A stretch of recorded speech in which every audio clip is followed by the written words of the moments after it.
আসলে আমরা ৭১ স্বাধীন করেছিলাম ঠিক, কিন্তু বাংলাদেশের মানুষ স্বাধীনতা পায় না।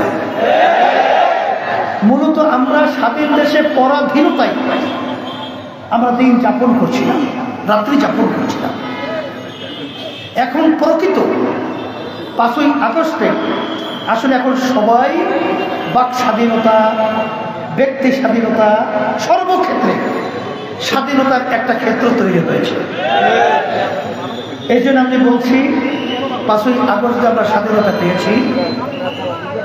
ওই স্বাধীনতার পরে আপনারা দেখেছেন যখন নাকি আইন শৃঙ্খলা সহ সব এক পর্যায়ে ভেঙে পড়েছিল, তখন বিজাতিদের মন্দির তাদের জান মাল ইজ্জতের হেফাজত সংরক্ষণের জন্য ইসলামপন্থীরাই এবং ইসলামী আন্দোলন বাংলাদেশ এবং তার সহযোগী সংগঠন যারা রয়েছে তারা তাদের মন্দির পাহারা দিয়েছিল, তাদের জানমাল ইজ্জতের নিরাপত্তার দায়িত্ব পালন করেছে। শুধু এটা আমি মুখে বলছি তাই নয়, এটা কিন্তু ভারতের আনন্দবাজার পত্রিকা, ভারতে পর্যন্ত আমাদের লোকজনের কোটি সহ ছবি দিয়ে ইসলামী আন্দোলনের নাম উল্লেখ করে সেখানে সংবাদ পরিবেশিত হয়েছে।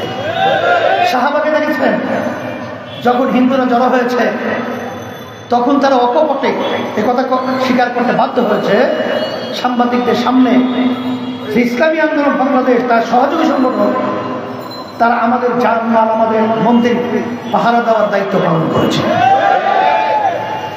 এই কথার মাধ্যমে আমি মূলত বোঝাতে চাই ইসলামী আদর্শ এত একটা সুন্দর নীতি আদর্শ, যেই নীতি আদর্শের মাধ্যমে শুধু মানুষ নয়, একটা পিপিলিকা পর্যন্ত তার স্বাধীনতা ফিরে পায়।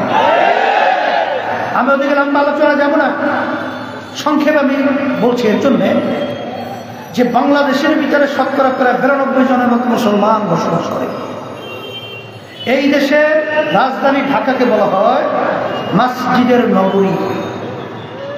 যে দেশের রাস্তার মোড়ে মোড়ে মসজিদ, যেখানে প্রতিটা মসজিদের মধ্যে মুয়াজ্জিন আজান দেয়, সেই আজানের শব্দে বাচ্চাদের ঘুম ভেঙে যায়, সেই আজানের শব্দে বাচ্চারা মায়ের কোলে ঘরে যায়। সেই দেশের মধ্যে বাস্তবতা হলো এতটুকুই যে নিয়ম নীতি আদর্শ বাস্তবায়ন থাকবে রাষ্ট্রীয় পর্যায়ে পর্যন্ত ইসলামী নীতি আদর্শ বাস্তবায়ন। আর কোন মুসলমান সে ইসলামী নীতি আদর্শের বাহিরে থাকতে পারবে না, থাকতে পারে না, সে মুসলমান দাবি করার অধিকার রাখে না।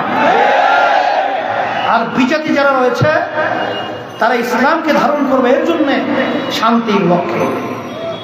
এই জন্য আমি বিশেষ করে সকল কথার আহ্বান জানাবো, ৫৩ বছর স্বাধীনতার বয়স যারা দেশ পরিচালনা করেছিল, আমি নতুনভাবে আর আলোচনা করে আপনাদের সময় নষ্ট কষ্ট না দিয়ে সংক্ষেপ এতটুকু বলবো যে এদের পরিচালনায় এই সুন্দর একটা দেশ বাংলাদেশ একবার নয়, দুইবার নয়, ৫ বার তাম দুনিয়ার মধ্যে চোরের দিক থেকে ফার্স্ট হয়েছে। আজকে তাম দুনিয়ার মধ্যে দুর্নীতির দিক থেকে ফার্স্ট হয়েছে, খুনের দিক থেকে, গুমের দিক থেকে, জুলুমের দিক থেকে, মিথ্যার দিক থেকে ১ নম্বর পদ অধিকার করেছে। আল্লাহ রাব্বুল আলামিন বলেছেন যে জাতি তাদের ভাগ্যের পরিবর্তন তারা না করে ওই জাতির ভাগ্যের পরিবর্তন আমি করি না। সময় এসেছে। ৫ই আগস্টের পরে আপনারা দেখেছেন বৈষম্য বিরোধী কোটা সংস্কার, এই আন্দোলনটা যখন ছাত্ররা শুরু করলো তাদের ন্যায্য দাবি, তখন বাংলাদেশের ভিতরে আপনারা লক্ষ্য করেছেন অনেক রাজনৈতিক দল রয়েছে, তখন কত বড় ঝুঁকি ছিল। তখন ইসলামী আন্দোলন বাংলাদেশ এবং তার সহযোগী সংগঠনগুলো আমরা জানের ঝুঁকি নিয়ে ন্যায়ের পক্ষে, অন্যায় প্রতিবাদে আমরা রাজপথে সর্বপ্রথম রাজনৈতিক ব্যানারে তাদের পাশে এসে দাঁড়িয়েছিলাম। আপনারা দেখেছেন যে ৫ই আগস্ট দেশ স্বাধীন হলো। স্বাধীন হওয়ার পরে এখন বাংলাদেশের ভিতরে ইসলামের পক্ষে একটা ক্ষেত্র তৈরি হয়েছে, মাঠ উর্বর জমিন ইসলামের পক্ষে হয়েছে। এখন অনেকের ভিতরে প্রশ্ন থাকে, হুজুর ইসলামী দলগুলো আপনারা একত্রিত হয়ে একটা বাক্সের ব্যবস্থা করতে ইসলামী ক্ষমতায় যায়, কথা ঠিক না? আল্লাহর রহমতে আপনাদের দোয়ায় সেই চেষ্টা আমরা খুব কঠিনভাবে গুরুত্ব সহকারে আমরা করতেছি। আশা তো করি আল্লাহ ইসলামের পক্ষে বাক্স একটা দেওয়ারই চেষ্টা আমাদের রয়েছে।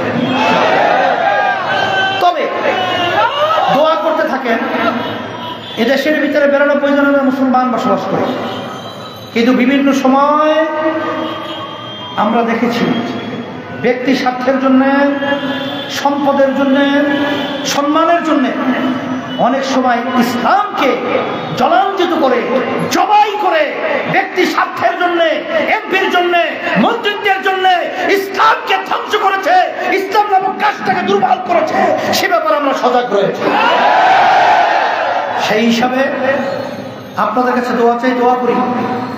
মাঠ কিন্তু উর্বর, বারবার আমাদের মাথায় নুন রেখে বড়ই খাবে, আর বারবার ইসলাম এবং ওলামায়ে কেরাম বিরোধিত হবে। আজকে বাংলাদেশের মধ্যে 92% মুসলমান বসবাস করে। সেখানে দেখেন যারা নাকি বর্তমানে অন্তর্বর্তীকালীন সরকার দেশ চালায়, তারা শিক্ষা কমিশন গঠন করেছে পাঠ্যসূচি সংস্কারের জন্য, আবার তারাই সেটা পরিবর্তন করেছে। কিন্তু এক শ্রেণীর নাস্তিকের দলেরা আজকে ওদের সাহস বেড়ে গেছে, ওরা উলামায়ে কেরামদের প্রতি হাত উঠাচ্ছে, ওই আঙ্গুল ভেঙে দিতে হবে। পরিষ্কার ভাবে বলছি,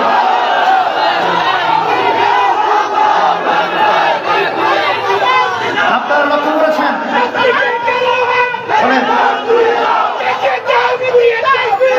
আমরা কিন্তু উচ্ছৃঙ্খল জাতি নয়, আমরা কিন্তু সভ্য জাতি। কিন্তু কোন যদি চোরেরা চুরি করতে চায়, সে চুরি করার সুযোগ কিন্তু দেওয়া যাবে না, আর দেবও না ইনশাআল্লাহ।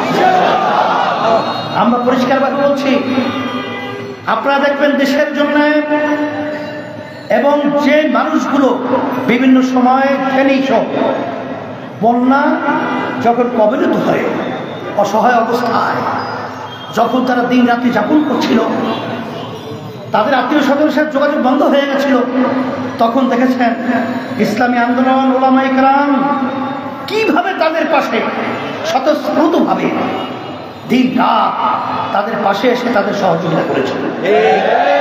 দেশের জন্য যারা কিছু করেছে, আমি বলবো তাও ওলামায়ে কেরাম ইসলামী আন্দোলন বাংলাদেশ সহ সমস্ত সহযোগী সংগঠনগুলো করেছে। যখন টিপাই মুখ বাদ ভারত সরকার দেওয়ার যখন প্রক্রিয়া করেছিল বাংলাদেশকে মরুভূমি বানাবে, তখন কিন্তু ইসলামী আন্দোলন বাংলাদেশ তখন লক্ষের মতো লোক নিয়ে ঢাকা থেকে লং মার্চ করে আমরা সিলেট জকিগঞ্জ পর্যন্ত পৌঁছেছিলাম। ভারত সরকার বাধ্য হয়ে বলেছিল যে বাংলাদেশকে ক্ষতি করে বাদ নির্মাণ আমরা করব না। তখন দেশের দরদিরা কে কোথায় ছিলেন, বাংলাদেশের জনগণ দেখেছে। বারবার বারবার কথা বলে আমাদেরকে কোন ঠাসা করবেন, বারবার আপনারা ক্ষমতায় গিয়ে বাংলাদেশের জনগণের টাকা লুট করবেন, এদেশে টাকা বিদেশে পাচার করবেন, আর বিদেশে বেতন পাড়া তৈরি করবেন, আর আমাদের বাংলাদেশে মানুষকে হত্যা করবেন, গুম করবেন। বাংলাদেশে এই কার্যক্রম চালাতে দেওয়া হবে না, যাবে না।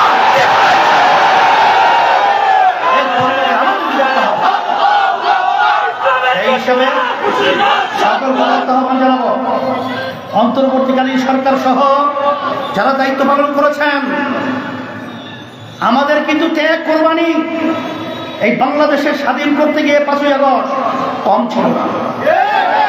আমাদের আলেম ওলামা হাফেজ ছাত্র প্রায় 73 জনের মতো ছাত্র আলেম এবং আমাদের লোকজন শাহাদত বরণ করেছে।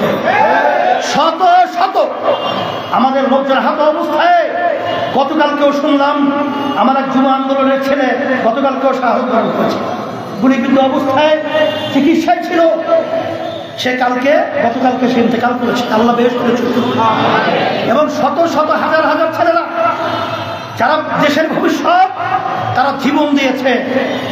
হাজার হাজার আমার ভাইরা, মা বোনেরা আজকে বাংলাদেশের স্বাধীনতার জন্য তারা আজকে শ্রম দিয়েছে, জান দিয়েছে, বন্ধ হয়েছে। আর তারই ফসল